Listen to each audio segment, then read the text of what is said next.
yaltuka mi yaltata ka hote woni ala sina ɗum goɗɗo so innima ya immo ka makko o innoyta ya immo ka ma. kono noon ɓaɗo gandi saare men nden to ko république de bloguer, yimɓe sama kala payago lagine dey to wela hotude de. ayay ɗo goɗɗo no feta ɗo nenan e baban yoyi fi no fokkintina lagine ino pirida e police ino taƴa joloko ara noon ko hotu ka suuduma hotu ka jeeyaɗa ɗon pirida e police ɗo ha lakkere yalta ka nder kine taƴa seniji hukkotire tawa ko ɓe pikumo ɗo ma ɓe haɓɓamo e volje si ɓe nattamo ɓe hukkama ɗo kadi e cargo wi minuma enen en ronki tun ka wi nanano woɓɓe noyna lagine mi anda ko scandale géologique yimɓe fenandeɓe wala ressource ko ala lagine fappuno ton goɗɗo ko heeɓi ressource o so heɓa ressource humaine neɗɗo ɓenduɗo ɗum nafatamo. noya sa ƴetti kanŋe a jonni goo kiiru ndun sa jonni ndu dukkal gotal boyle ma dundu kewal ko ndu muyta ɗum no ɓurani ndun kanŋe kalis. fewndo ɗo ko sammugol yimɓe fewndi Europe ɗo. France no mobilise ude, Belgique no mobilise ude, yani joni ala ko wiye ko sammugol jama on wa sammowo goo kiiru nanga yimɓe ɓe natta Afrique mo kala ka jeyra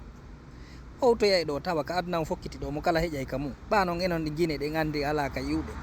enen yiwruɓe lagine ɓen ɗon andi ko république de payagu ko ɗon yiwruɗen andi en gayna yo Allah wallu en. kono ɗo dey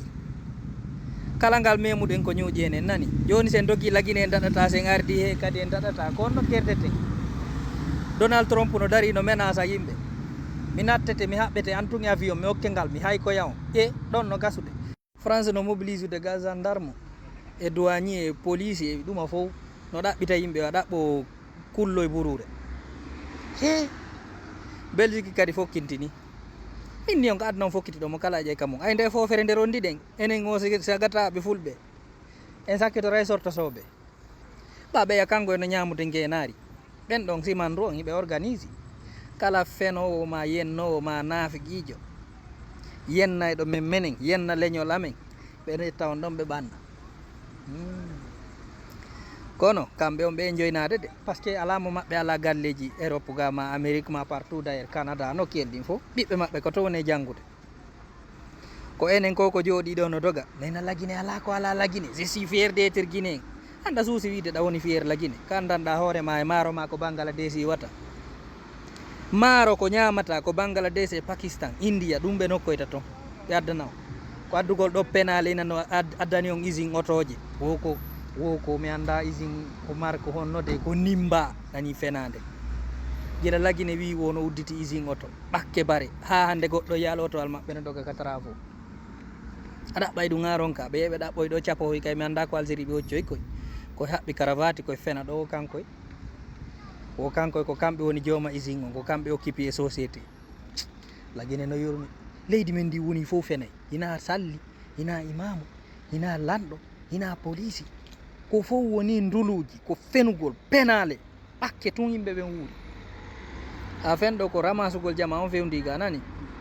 teddungal e mon enen noon lagine ɗo gandi ka hotteɗo sa acci leydi duuɓi temedere a hoti ka accuɗa ɗon tawta ma tawa sa ɓurtino bonde marsali billahi wallahi hay hunde ko wawɗe moƴƴinande hoore men so daari o karma koko